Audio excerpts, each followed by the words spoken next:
자, 우리 본문 먼저 읽고 시작할까요? 고린도전서 10장 1절에서 4절까지의 말씀입니다. 형제들아, 나는 너희가 알지 못하기를 원하지 아니하노니 우리 조상들이 다 구름 아래에 있고 바다 가운데로 지나며 모세에게 속하여 다 구름과 바다에서 세례를 받고, 이제는 이 세례가 뭔지 다 기억하셔야 돼요. 죽을 뻔했는데 살리셨다는 거예요. 다 같은 신령한 음식을 먹으며, 우리 지난주에 만나 같이 봤죠. 다 같은 신령한 음료를 마셨으니, 오늘은 이 음료를 얘기할 시간입니다. 이는 그들을 따르는 신령한 반석으로부터 나셨음에 그 반석은 곧 그리스도시라. 오늘 배울 내용은 그리스도에게서 오신 음료에 대해서 배울 겁니다. 자, 지난주 이야기를 조금 하고 넘어가야 됩니다. 왜냐하면 지난주에 제가 설교가 끝난 다음에 깜빡했던 것을 전해가지고 깜빡했던 것을 다시 말해서 우리 유튜브로 보시는 분들도 지난주 제가 빼먹은 내용을 들을 수 있게. 지난 제가 그랬어요. 예수님이 살을 먹으라는 거는 단순히 뭐 성찬식을 해라, 단순히 살만 먹으면 천국 간대, 천국 가자, 이런 내용이 아니라 그랬어요. 같이 더불어 먹는 관계를 말씀하시는 거라 그랬습니다. 주님께서 살을 내어주기까지 하신 희생을 인정하는 관계. 그러면 그 살이 얼마나 귀해요. 여러분이 굶어 죽겠는데 제가 유서로 여러분 제 살이라도 먹으세요 하고 자살을 했으면 여러분 그 살 먹을 때 그냥 아싸 고기 하면서 먹겠어요? 아니면 이걸 어떻게 먹어 하면서 먹겠어요? 물론 뭐 제 고기가 그렇게 맛있어, 갑자기 인육을 생각하니까 좀 그렇긴 한데 자기 살이라니까. 그러니까 이 사람은 도대체 뭔데 이 희생까지 했을까? 나 살리는 게 뭐라고까지 했을까? 거기까지 가야 된다는 거예요. 주님의 살을 먹는다는 것은. 그러니까 살을 먹으라고 한 거야. 야, 내가 너희에게 축복을 줄게. 축복을 받아 하시지 않았다고. 내가 내 걸 다 뜯어서 줄게. 내가 죽은 내 몸을 줄게. 이 몸을 먹겠니? 하셨다는 거야. 그 아깝고 귀한 것을 나누어 먹는 그 깊은 관계에 들어가자는 겁니다.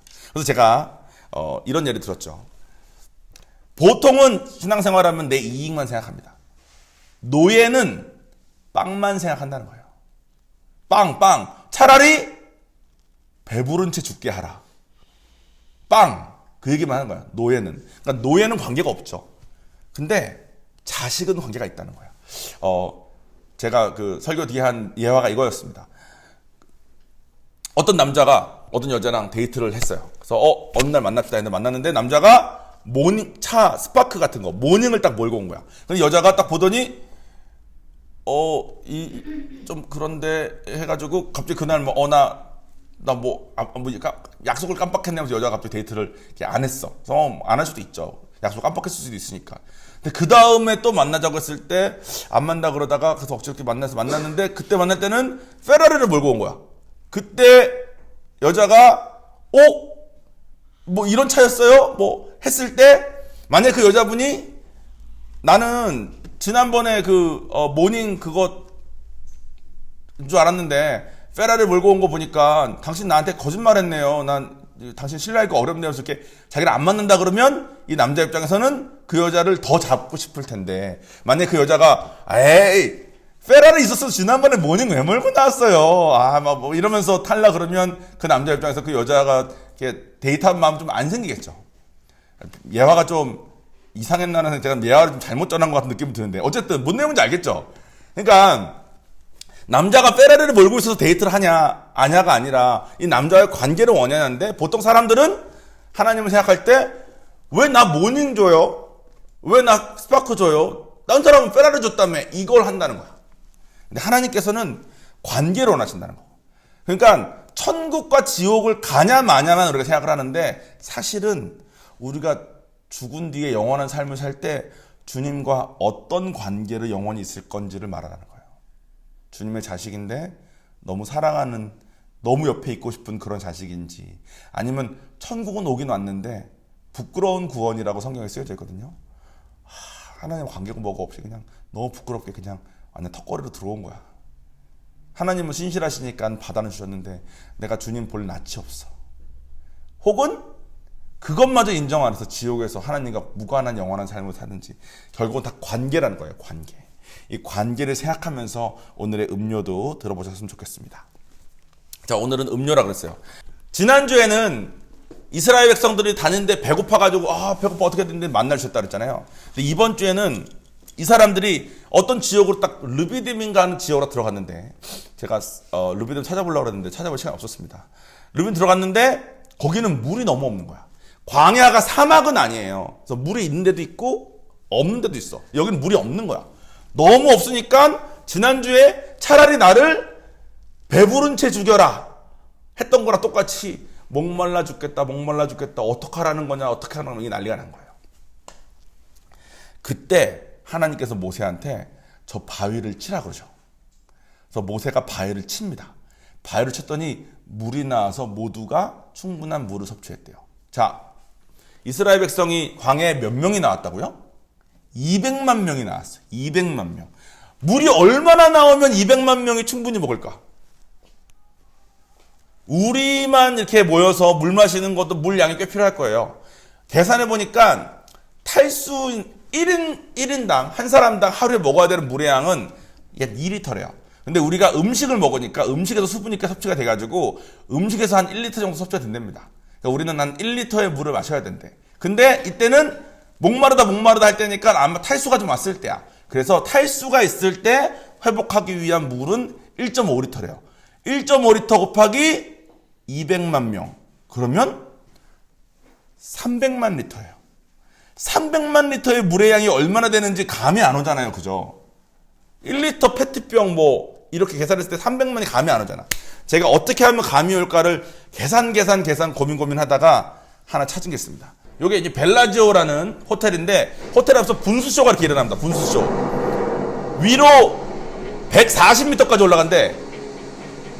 4분 동안 한답니다. 4분 동안 물 나오죠?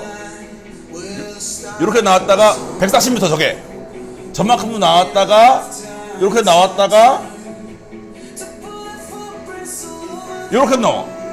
물의 양이 음악에 맞춰서 계속 나옵니다. 음악만 꺼줄 수 있을까요? 음소거 오른쪽 위에. 네, 이걸 이제 배경화면으로 띄워놓고 제 말 들어보세요. 이만큼 물이 계속 나오잖아요. 4분 동안 나오는데 이 쇼는 4분. 근데 4분 동안 나오면 그 양이 한 60만 리터 된답니다. 그러니까 20분 동안 이만큼의 물이 계속 나온 만큼이 바위에서 나온 거야. 광야 한가운데서 지금 물 계속 나오잖아요. 계속. 그죠? 사람 크기가 이만한데 막 계속 나와요. 저게 높이도 140m래. 그 물의 양이 근데 얘네가 4분 동안 한 번 쓴 물의 양이 60만 리터래. 그러니까 5배. 한 번 공연하는 거에 5배 양이 바위에서 나와야 먹는데 제가 지금 계산한 거는 뭐는 뺀 거냐면 사람 입으로 들어가지 않고 땅으로 그냥 떨어져서 스며든 거는 뺀 거야. 지금 저는 이제 사람 입으로 들어간 것만 사람을 충분하게 해소할 만큼 양을 생각했을 때 그게 300만 리터인데 처음 나왔을 때부터 다 먹지 않았을 거 아니야. 처음 나왔을 때 물 나온다 무르륵 했을 거 아니야. 그 물과 생각하면 훨씬 더 많겠죠. 쇼는 이제 그만 보는 걸로. 이게 4분이기 때문에. 네, 감사합니다. 그만큼 물이 나왔다는 거예요. 그만큼 물이 광야에서. 자, 상식적으로 물은 땅 속에 지하수처럼 있을 수 있겠죠. 그러니까 땅을 쳐서 땅에서 물이 나왔다 그러면 조금 이해가 돼. 지하수가 나왔나 보다. 근데 뭘 쳤다고요? 바위를 쳤대. 바위를 쳤는데 바위 속에 300만 리터의 물이 있을 수 있을까요? 없을까요? 당연히 없겠죠. 그러니까 이거는 만나처럼 말도 안 되는 일이 일어난 거예요. 그래가지고 모든 사람이 갈증을 해소해야 돼요. 앞서 우리가 본문 먼저 읽었으니까 이것은 예수님 안에 있는 물을 예표한 겁니다. 예수님 안에 있는 물은 이런 거와 같습니다. 제가 예전에 한번 설교한 건데 여러분 얼굴 표정을 보면 기억이 나시는지 아니면 처음 듣는 것처럼 느끼시는지 제가 알 수 있습니다. 사마리아 여인이라고 들어봤어요? 사마리아 여인. 사마리아인은 어디냐면 이스라엘의 약간 북쪽 조금 언저리에 있는 데인데 거기는 뭘로 유명했냐면 이스라엘 사람들은 사실은 이제 아브라함의 자손인 거를 중시 여기니까 우리 이제 배워서 알죠. 아브라함의 자손은 믿음의 자손을 말하는 건데 당신은 피라고 생각했습니다. 피. 그래서 사마리아 지역에 타지에서 막 전쟁 쳐들어온 사람이 많았어서 사마리아인들은 전쟁을 많이 이렇게 겪었어야 됐어요. 그 지역에 전쟁을 많이 겪으니까 그 지역에 있는 사람들은 많은 경우 타지에서 온 사람들이 겁탈을 해서 임신이 돼서 난 아이들이 많았습니다. 그러니까 그 사람들을 이스라엘 사람들은 사마리아인이라 부르면서 그 사람들하고 상종하길 원치 않았어요. 왜냐면 야 니네는 섞인 애잖아. 니네는 뭐 한국 안 좋은 말로 뭐가 있죠? 튀기 아닌가?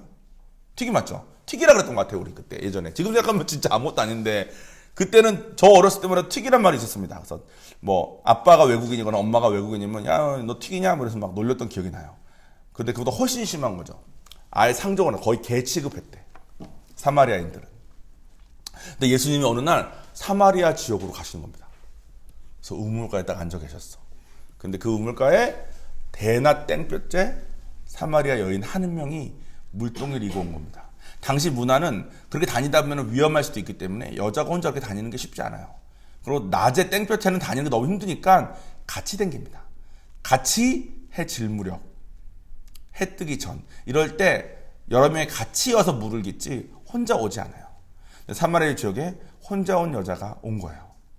그리고 이스라엘 사람인 게 분명한 예수님이 사마리아 여인에게 물을 좀 달라 그럽니다. 그러니까 사마리아 여인이 그동안 자기가 당한 게 있으니까 이스라엘 사람이 나한테 물을 달라 그러네. 목마를 때는 뭐 개가 주는 물도 먹나 보지? 뭐 이런 식으로 비꼰 거야. 예수님이 물을 달아서 물을 먹어요. 먹고 나서 예수님이 그 여인에게 이렇게 말합니다. 너 남편이 5명이지? 여자가 실제 남편 5명이거든. 그거 어떻게 알았냐고. 당시에는 여자한테는 이혼을 할 권리가 없었어요. 그럼 남편이 5명이란 말 무슨 말이겠어요? 남자 5명이 여자를 유린한 거야. 사마리아인으로 태어난 것도 지가 원해서 태어난 게 아니야. 남편이 5명인 것도 자기가 원해서 그런 게 아니야. 근데 아마 남편이 5명이나 되니까 다른 여자들이 상종을 안 해줬을 수도 있습니다. 그리고 그런 환경이면 이 여자 성격이 꽤나 거칠어졌을 거예요. 부드럽게 살아서는 이 여자가 아마 세상을 살기 쉽지 않았을 겁니다. 꽤나 거세고 거칠고. 그러니까 이스라엘 사람이 물 달라 그러니까 1000마디가 비꼬는 말을 하는 여자였겠죠.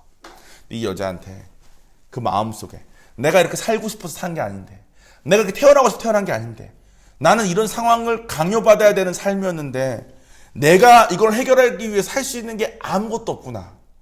너무 괴롭고 너무 속이 곪고 괴로울 때 그 괴로움에 대한 갈증, 이 괴로움을 해결하고 싶으신 그 갈증을 예수님께서 해결해 주셨다는 거예요. 그 물을 말합니다. 광야에서 목말라서 미치겠을 때 신령한 물, 나올 수 없는 바위에서 300만 리터, 라스베가스 분수쇼가 계속 있을 만큼의 그 물이 나오게 하는 그것을 그 여자 마음 안에서 일어나게 하셨다는 거예요. 예수님이. 그래서 그 여자가 자기가 사마리아인으로 태어난 것도 내 잘못이 아닌 것 같고, 남편이 5명인 것도 내 잘못이 아닌 것 같고, 내가 이렇게 거친 여자로 사는 것도 내 잘못이 아닌 것 같은데 그것이 괜찮은 삶으로 예수님 때문에 전환되었다는 이야기가 있습니다. 저는 사실 이 내용만 들었을 때는 잘 안 와닿았어요. 근데 제가 사실 경험한 게 한 가지가 있습니다. 제가 하나님 만나기 전이에요. 교회를 다니기 시작했어. 유학 왔으니까. 근데 하나님 만나기 전이야. 근데 그때 제가 좀 마음에 어려움이 있었습니다. 어떤 어려움이 있었냐면, 제가 가지고 있는 당시에 문제들이 많은데 제가 보니까 교회에 와서 배우는 기독교의 이 논리가, 기독교에서 준다는 이거가 내가 가진 문제들을 해결을 못할 것 같은 거야. 그러니까 내 마음에 이 종교를 계속 다녀야 되나 말아야 되나는 고민이 생기기 시작했습니다. 예를 들어서 이거죠. 제가 21살 때 교회를 다니기 시작했으니까 인생에 너무 중요한 때에 종교가 전환되는 거가 내 삶에 너무 악영향을 아닌가 이런 생각이 들기 시작했어요. 그리고 결혼돼야 되는데 교회 다니면 교회 다니는 사람하고만 만나 결혼해야 될 것 같다는 그런 부담감. 막 종교적으로 기독교가 주는 그 억압이 좀 있거든요. 저는 성격이 너무 예민해요. 막 거슬리면 잘 못 견디는 성격입니다. 성격이었습니다. 지금도 그 기질이 좀 있지만 예전에 장난 아니었어요. 그래서 막 너무 예민하니까 이런 거 하나하나가 나를 막 찌르는 것 같은 거야. 교회를 가면 뭐 미국에서 살았으니까 제가 잘 못 먹을 때인데 교회 가면 밥도 주고 고기도 주고 뭐 집사님들이 가끔 만나서 맛있는 거 사주고 하니까 난 도움이 되는 건 맞는데 이 교회를 얼마큼 다녀야 되는지 얼마큼 열심히 해야 되는지에 대해서 고민이 계속 왔을 때가 있었어요. 내가 지금 너무 중요한 선택지가 있을 때 교회에 이렇게 시간을 뺏겨도 되나? 교회라는 걸 이렇게 시작하는 게 좀 두렵기도 하고 괴롭기도 하고 가족분들은 걱정을 빙자한 반대를 엄청나게 심하게 하고 너무 괴로웠습니다. 그러니까 어린 나이에 답이 내려지지 않으니까 그 나이에 불면증이 오더라고. 잠이 잘 안 드는 거야. 그래서 내가 한 이틀인가 3일인가를 잠을 잘 못 자겠으니까 너무 괴로워가지고 저는 항상 8시간 자야 되는 사람인데 잠을 몇 시간 못 자니까 너무 괴로워가지고 그때 저를 이끌었던 형들이 있지 않습니까? 그 형들을 데리고 기도원으로 올라갔어. 갓 들어온 초신자가 기도원을 가자니까 형들도 기도원 다니는 형들이 아니었거든. 형들이 갑자기 오 기도원 그래 가야지. 그래서 형들끼리 막 이거 어떡하냐 하면서 갔던 것 같아. 그래서 형들한 4명을 데려갔어요. 차 하나에 5명이 타고 기도원이 한 2시간 가야 돼. 차 타고 2시간 동안 가가지고 기도원을 간 겁니다. 가서 방을 하나 빌렸어. 기도원에서 청년들 5명이 오니까 그 기도원장도 되게 좋아하시더라고. 방을 하나 빌려가지고 불을 켜놓고 기도를 하는데 1시간인가 기도하다가 눈을 떠보니까 형들이 다 괴로워하고 있어. 표정이. 근데 그때 내 마음이 이거였거든요. 오늘 기도해보고 뭐 없으면 난 이종교를 떠나겠다. 이종교를 떠나야지 이게 답이 없다. 난 형들한테 말은 안 했지만 난 그 마음으로 갔거든. 기도를 하는데 난 그때 하나님 만나기도 전이잖아요. 근데 그때 하나님께서 나한테 음성을 하나 주셨어. 무슨 음성인지 아세요? 정원아, 내가 이렇게 진짜 살아있는데 그게 다 무슨 걱정이야. 괜찮아. 근데 그 한번 듣는 순간 내 마음에서 그 복잡해서 답 없던 내 인생에 대한 그 많은 막 무게들, 뭐 어지러움들, 답 없어서 괴로웠던 불면 막 이런 거, 뭐 가족이 날 반대하는 거, 어떡하지, 뭐 나 이렇게 예민한데 어떡하지, 뭐 이런 것들이 갑자기 다 괜찮은 거야. 그러니까 그래 하나님 살아계시면 어떻게 하시겠지. 그게 그 해소감입니다. 마음속에 이런 분수가 터진 거야. 사마리아 여인은 아마 자기가 사마리아에서 태어난 것도 자기 잘못 아닌 것 같고 자기가 남편이 다섯인 것도 자기 잘못 아닌 것 같고 주변 사람 자기 욕하는 것도 자기 잘못 아닌 것 같고 나는 정말 최선을 나름 다했는데 난 이렇게 했는데 난 저렇게 했는데 나는 왜 이렇게밖에 될 수 없지?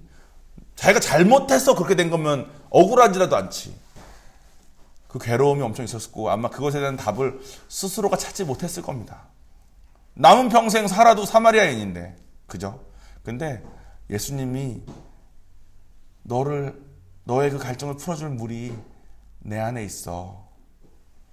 나에게 와서 그 물을 마셔. 그리고 그걸 맛봤을 때 마음속에서 이런 분수가 터졌을 때 아마 그 여자는 정말 괜찮아졌을 것 같습니다. 이거는 우리가 아까 말한 빵과는 다른 거예요. 만약에 사마리아인이었는데 뭐 이스라엘인으로 어떻게 호적을 샀어. 그러면 남편 5인 문제가 해결되는 게 아니잖아요.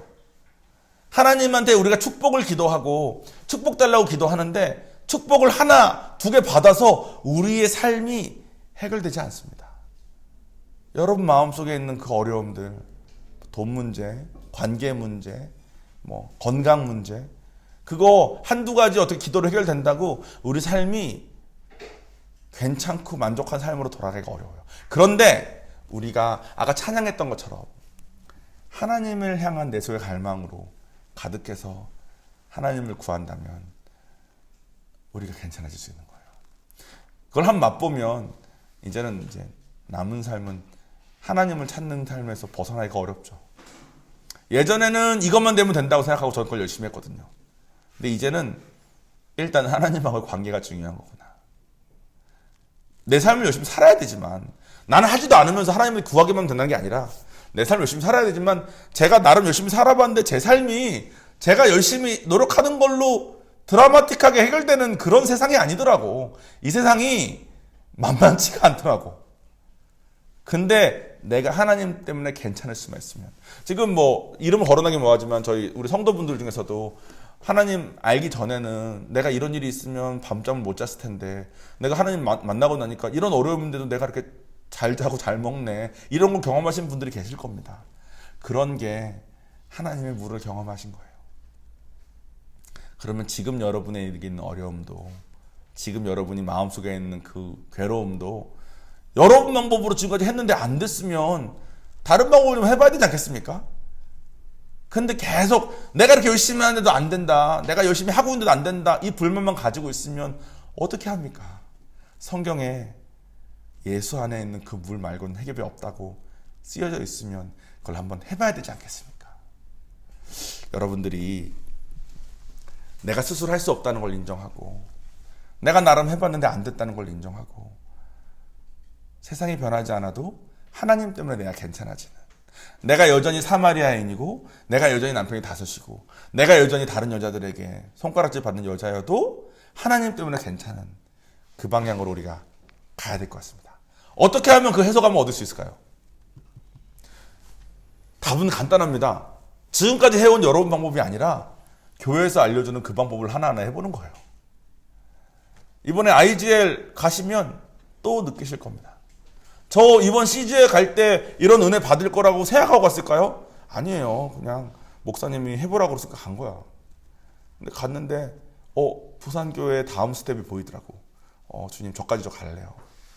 그래서 우리 성도분들 한 분 한 분의 삶 속에 진짜 사랑하는데 걱정을 빙자한 반대하시는 그 가족분들이 은혜 받고 간증하는 걸 보면서 그 성도가 기쁜 만큼 다른 성도들도 다 함께 기뻐하는 그 삶으로 갈래요.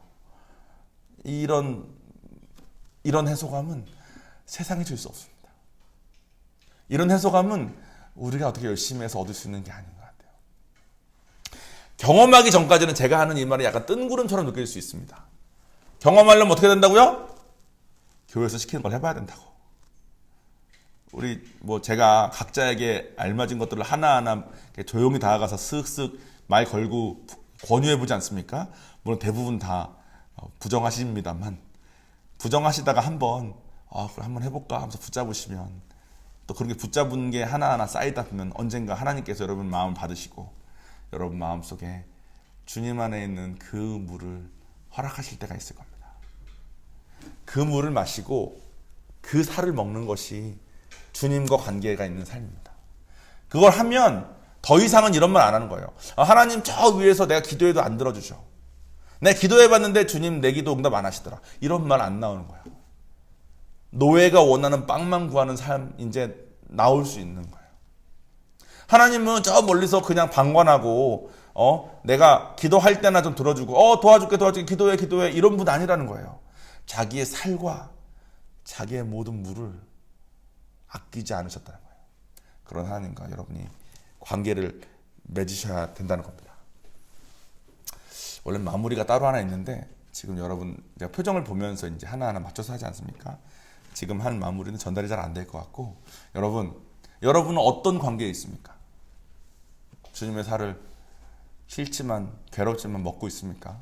그거 먹어야 돼요. 안 먹고 싶어. 베드로도 그랬어. 예수님이 자기 발 닦는다 그랬을 때 제 발은 절대 못 닦아요 그랬어. 그 말이 뭐냐면, 나 당신 살 안 먹어요. 나 이렇게까지 하는 건 난 못해요.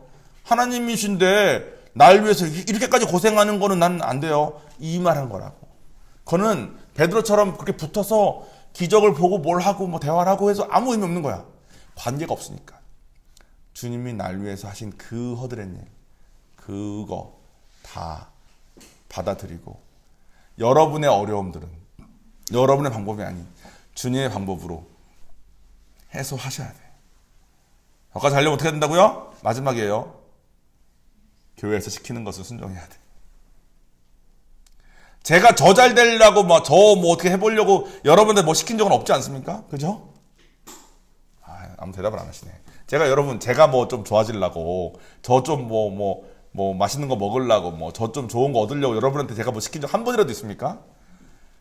다 여러분 뭐 하기 힘든 거, 여러분 평소에 하기 싫어하는 거, 이런 거 시키죠? 다 이유가 있다니까. 여러분, 순종하지 않고는 경험할 수가 없습니다. 살을 먹고 물을 마시기까지 다 가시는 여러분 됐으면, 아무도 고개를 이제 들지도 않고 쳐다도 안 보시는데 됐으면 좋겠습니다. 알았죠? 예, 기도하겠습니다.